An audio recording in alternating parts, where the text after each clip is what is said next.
So I have a lot of videos talking about the benefits of light, but today we're going to talk about the purpose of light.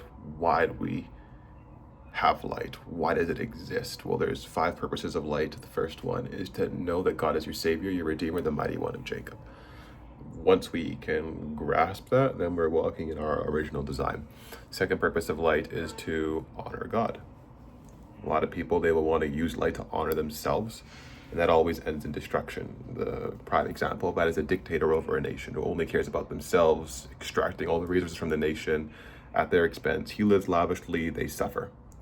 Next one is to display God's splendor. Now, this is something that people perceive through the eye gate. They look at you and they perceive that God's splendor is on you. That's what happens when you have light. It's one of the purposes of light.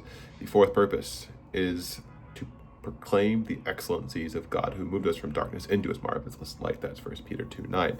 This is something that's auditory. So the previous one was the eye gate. This one's the ear gate. We proclaim God's excellencies. This is the purpose of light. The light causes the excellencies to come. We talk about it. This could be talking to your friends and family. This could be posting about it on social media. What matters is you're proclaiming the excellencies of God where you can be seen and heard. Now, the final one that we're going to talk about in this video is to save others. The fifth purpose.